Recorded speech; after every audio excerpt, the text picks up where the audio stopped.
उन्होंने इतना ही नहीं कहा, उससे आगे कहा है कि 2024 में 300 से ज़्यादा सीट लाकर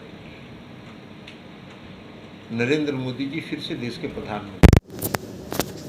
तो उनका यह भविष्यवाणी, यह स्पष्ट संकेत देता है कि नरेंद्र मोदी जी 2024 का चुनाव हार रहे हैं। कहा कि इसके पहले भी 2015 में बिहार विधानसभा का चुनाव हो रहा था।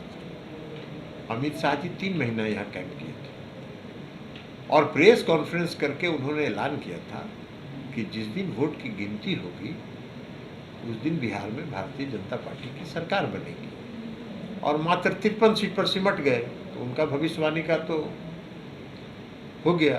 बंगाल में जब विधानसभा का चुनाव हो रहा था तो 2/3 बहुमत बंगाल में ला रहे थे, और बंगाल का जब चुनाव परिणाम आया तो ममता दीदी जितना पिछले विधानसभा में जितनी सीट थी उससे 4 सीट ज़्यादा जीत गई चुनाव। हिमाचल प्रदेश में जब चुनाव हो रहा था तो अमित शाह जी भविष्यवाणी कर रहे थे कि हिमाचल में हम सरकार बना रहे हैं भारतीय जनता पार्टी की फिर से, तो हार गए वहाँ चुनाव। कर्नाटक में जब चुनाव हो रहा था तो अमित शाह जी ने भविष्यवाणी किया कि भाई 2/3 बहुमत से हम कर्नाटक में सरकार बनाने जा रहे हैं, चुनाव हार गए। अब जब दावा कर रहे हैं कि 2024 में मोदी जी प्रधानमंत्री बनेंगे, इसका मतलब है कि मोदी जी हार रहे हैं। उनके भविष्यवाणियों का यही हश्र होता रहा। तो बिहार परिवर्तन की धरती है, कल कैसा रहा बैठक हुआ? बहुत अच्छा सभी पार्टियों ने पूरी एकजुटता के साथ, और आप प्रेस कॉन्फ्रेंस में सभी पार्टी के आदरणीय नेताओं ने स्पष्ट रूप से कहा कि हम एक अपने सारे मतभेदों को भुलाकर, अपने सारे रिजर्वेशंस को भुलाकर हम एकजुट होकर 2024 का चुनाव लड़ेंगे।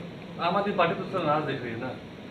आम आदमी पार्टी को ये एजेंडा नहीं था, ये एजेंडा था विपक्ष को एकजुटता का, तो इसलिए एकजुटता का है। अब उनकी अपनी राय होगी। एक सवाल जेपी नड्डा कह रहे हैं कि उस वक्त कांग्रेस के खिलाफ आप लोग लड़ रहे थे। हम कांग्रेस के खिलाफ नहीं लड़ रहे थे।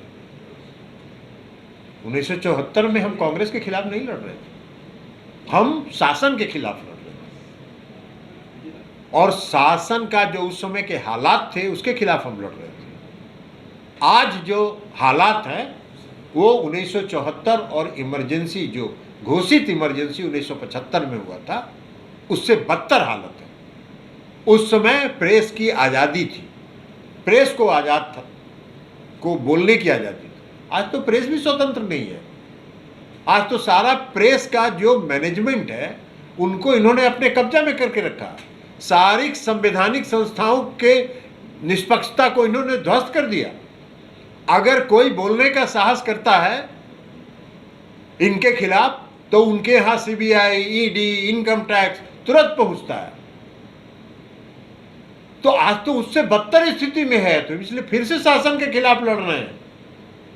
उस समय घोषित इमरजेंसी थी, आज अघोषित इमरजेंसी है, और उससे बदतर स्थिति में यह देश है। महंगाई चरम पर है, बेरोजगारी चरम पर है, अर्थव्यवस्था समाप्त है, रुपये का अवमूल्यन हो रहा है,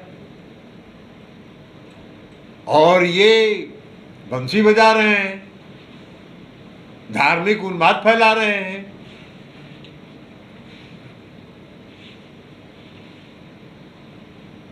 तो इसलिए आज जो स्थिति है उससे बदतर है, और आज के शासन के खिलाफ लड़ने के लिए हम फिर से एकजुट हैं। भाजपा के नीतीश कुमार को इस बैठक से क्या मिला? भाजपा लगातार इस बात को सवाल कर रही है। नीतीश कुमार का संकल्प ही था, जब वो एनडीए से बाहर आए थे उस समय से उनका संकल्प था कि हम विपक्ष को एक करके इनको हराएंगे, और उसमें उनको सफलता मिली। तो अमित शाह अभी आप ही क्या आ रहे हैं? 29 तारीख को मुंगेर आ रहे हैं। बहुत अच्छी बात है, बिहार में तो स्वागत है। वो 3 महीना पहले भी रहे हैं, फिर से आ रहे हैं, तो क्या इसमें दिक्कत कहाँ कोई आपत्ति है? देश के गृह मंत्री हैं, जहाँ जहाँ मन करे जाएं, क्योंकि मुंगेर जहाँ मैं घूमने पर आप ही रहेंगे। अरे कोई रहे तो उससे क्या फर्क उससे होता है? ये तो जनता ने तय करती है, अमित शाह जी तय करते हैं, जनता तय करती है। अध्यक्ष जी, एआईएमआईएम के प्रदेश अध्यक्ष ने कहा कि इस बैठक से मुसलमानों को, सिखों को और ईसाइयों को अनदेखा किया गया है। छोड़िए ना, उनके बारे में भी सबको पता है, इस देश को पता है। उन्होंने यह भी कहा कि वो उनके लालू उनके बारे में इस देश को पता है, और इस देश का बच्चा बच्चा जो राजनीति में है उसको मालूम है कि वो कहाँ से गाइड होते हैं। सर, एक अंतिम सवाल है सर कि पहले चंद्रबाबू नायडू ने ये कोशिश की, लेकिन नीतीश कुमार का वो करिश्माई नेतृत्व आप नहीं मान रहे हैं। जो एक मंच पर केजरीवाल भी आए, ममता बनर्जी भी आई, राहुल गांधी भी आए। इससे बड़ा मंच आज तक भारत की आज़ादी के बाद शायद लोगों ने नहीं देखा। ये निश्चित तौर पर नीतीश कुमार की करिश्माई नेतृत्व का नतीजा मानते हैं? नहीं, सब लोगों की मंशा। नीतीश कुमार जी ने तो घूम घूम के सभी राज्य के नेताओं से अलग अलग जाकर मिलकर आग्रह किया कि सब लोग मिलिए और मिलके चुनाव लड़िए, और ये सभी नेताओं के मन के अंदर इस भारतीय जनता पार्टी के शासन के खिलाफ जो इनका दमनात्मक कार्रवाई है, जो ये भय पैदा करना चाहते हैं, उसके खिलाफ सबके मन में जो था वो प्रकट हुआ कल। ये जो अपने गलत कारनामों को कहते हैं कि हम देश प्रेमी हैं, बाकी सब देशद्रोही है। अरे वाह, आप अच्छा देश प्रेम और देशद्रोही का परिभाषित कर रहे हैं, सारी संस्थाओं को समाप्त कर रहे हैं, और आप देश प्रेमी हैं। हम सब देश प्रेमी हैं, इस देश का हर नागरिक देश प्रेमी है, लेकिन हाँ, इस देश के हर नागरिक सामाजिक एकता में, सांप्रदायिक सद्भाव में विश्वास करते हैं।